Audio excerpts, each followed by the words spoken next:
Hi, I'm Julia Rosethorn, and welcome to my channel and my first video on this particular topic, which is trying to read some Hangul in handwriting format.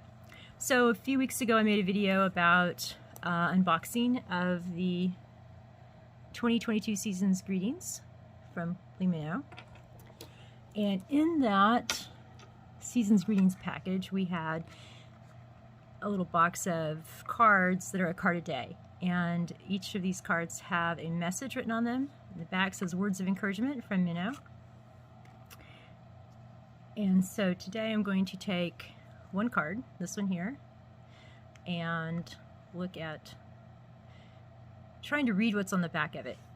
So I am a beginning Korean language student. I have been self-studying, following some online curricula for, excuse me, about a year and a half, and so I'm very much still a beginner. So I'm not going to try to teach anything because I can't, I'm not qualified. But I thought I would make this video to help others who might be in the same boat I am, and maybe we can figure some things out together because I don't have all the answers. I'm a teacher, and I teach at a college. I teach biology. I'm a science person. I have a degree in plant genetics, so that's my background. I'm not an all-language student, really. I did take German, actually, in high school and college. I've always been interested in other languages, other places, and when I was younger, I thought, since a kid, high school, junior high, high school, and college still, I thought, I'm going to be a world traveler when I grow up. And yeah, that hasn't happened. And certainly with COVID going on, it's not going to anytime soon, I don't think. But also on a teacher's salary, you don't really do that, So anyway, it hasn't changed my interest, though, in the world and in learning languages. So during COVID, I did, I guess, what a lot of other people did. I didn't know that was going on at the time, but I started learning Korean as my COVID hobby, I guess you want to call that. My daughter's got me into watching K-drama, and I got really attracted to the language. I think it's a very pretty language, and it felt, there's something about it that felt kind of natural to me, I guess, in a sense, and I just really felt a desire to learn it, okay, to be able to speak it. So I've been working on that slowly, along as I have time with everything else that goes on in life. And so to just go ahead and jump right on into this, then this is print. This is our standard print that we see. This is not going to be too hard to, let me try to center that a little bit. Here we go. This is not going to be too hard to try to figure out because it's printed in what we're used to seeing in VIX.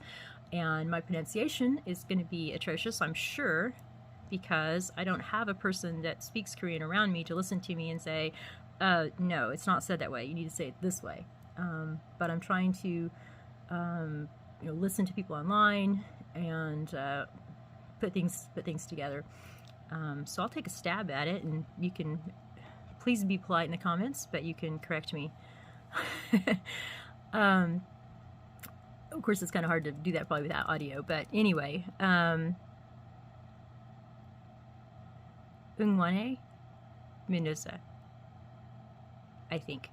And that is going to translate, looking this up, is cheer up minnows. So this is kind of the topic of the card, is to cheer up the fans.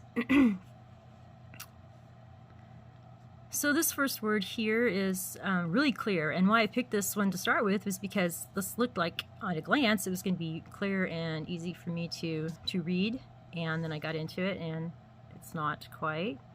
But let me go ahead and write this out in kind of a more of a print write, my version. Okay. So we have a nian, an an u, and an e.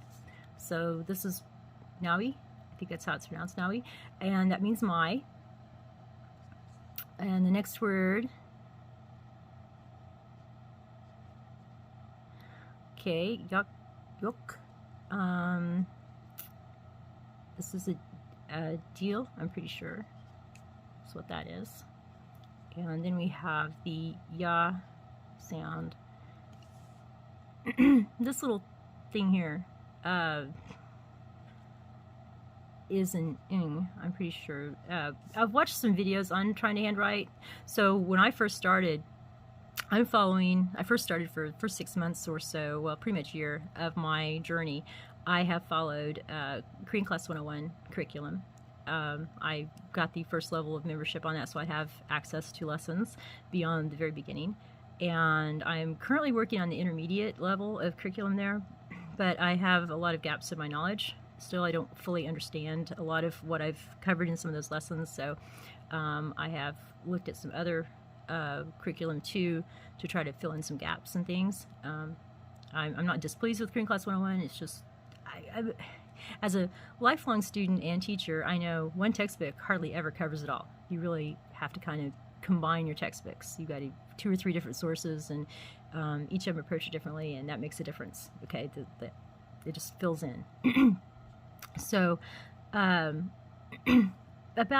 2 months in, probably, to my learning, the Korean Class 101 lessons got to be where when I'm writing all this stuff out, keeping my notes, because I'm a very tactile, visual person. I touch and write and feel and see, and so I'm writing everything out, and my hands are cramping because the lessons went from being front and back of 1.5 to 2 pages to being 3, maybe even 4 pages of notes of lesson, and so I had to do something to try to make my handwriting a little easier on myself, so I wasn't gripping the pencil so hard, I wasn't lifting it up and putting it down, lifting it up and putting it down so much, to try to reduce the tenseness of my hand when I was writing. So I started watching these handwriting videos, and that's where I picked up some of this, and then in order to read this, I've also gone back and watched a few of those again and found some newer ones too. So one of the things that one of those videos showed was that it's common to go ahead and put the little ng at the bottom of an upright vowel like this, okay? So here we are with that. Yokurangi, maybe that's how it's pronounced, means power, abilities. It's 2 synonyms that I found looking that up. Okay, this next word here, I cannot make this out. We'll talk about it later. I'm going to save it to the end. We'll just leave a little space here. We're going to come over, do the next one. This is a biep, I'm pretty sure. I make mine like this because the first handwriting video I watched showed me to do it that way, so I did it that way.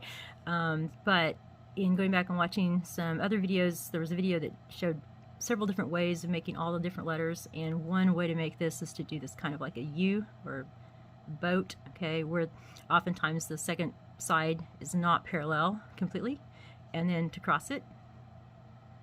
Okay, so I think that's what's going on here. All right, so we're going to call that biep, and then we have an ah, and a deal again, I think. Deal. So it's kind of a hard letter, I think, for every English speaker to say, I've been told. Hiet, okay, because of the way I see this being made like this. Looks like I've got that type of thing going on. Go ahead and I'd put that there, but a lot of people don't. But it looks like in the videos I've watched. So, okay, all right, and then and this threw me really bad here. I couldn't figure this out for a long time.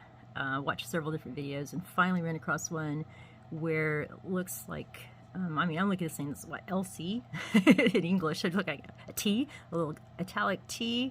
I don't know. It looks, from what I learned in the videos, though, this is kind of a common way to run together in cursive or in handwriting the particle nin. So I'm going to go with that. And then we've got another hiet and an ah, and then I think this is a deal again, but this could be a jiet. I'm not sure, but I'm gonna go with the deal, okay, and an oo. Okay, and that's, I'm gonna call that the sentence. Now come back to this word here. I tried really hard at first. Let me move this into the center.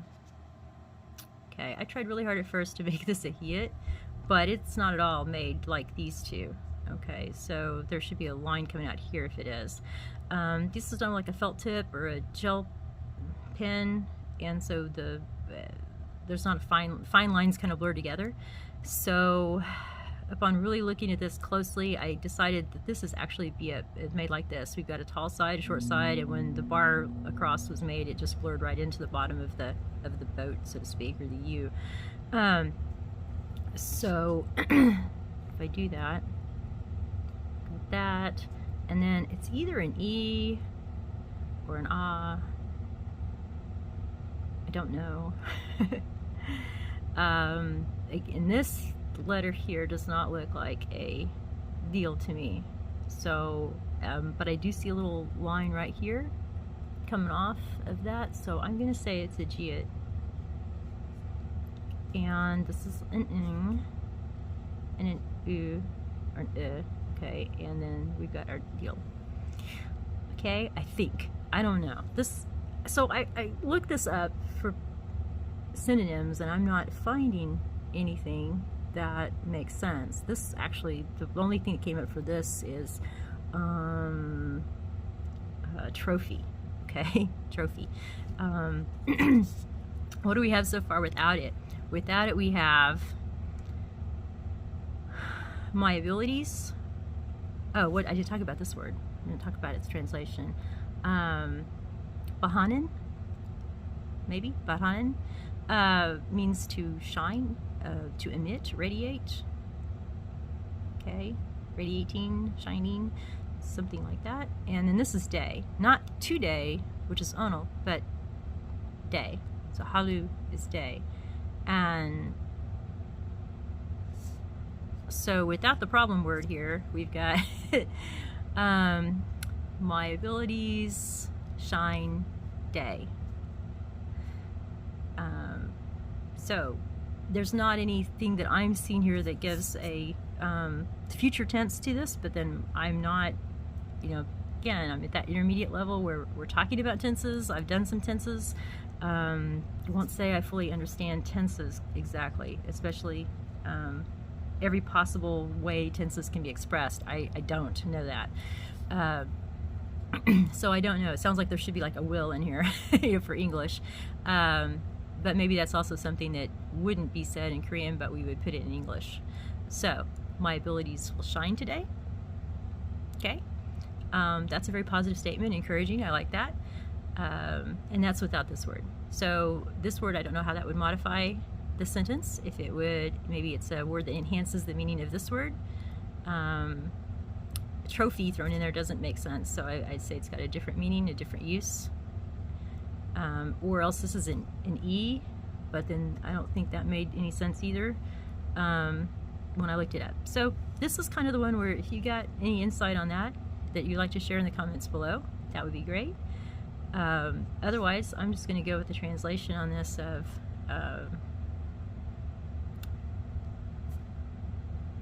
a day when my abilities will shine. I did plug this into a translator with the word in here, and I think the translator put through in there. It's a day when my abilities will shine through, so I don't know if that is accurate. Translators, I know, are not always the best because they go on literal translations and actual word-for-word translations. You can get in trouble doing that, so I realized again that this may not be quite the meaning because word for word, that's how it would be put together, but in actual usage, it might have a slightly different nuance than the literal translation. But at that, like I said, it's still a positive, very positive message, and I kind of like that. All right, so we'll end that there, and I hope to talk to you in my next video. Annyeong!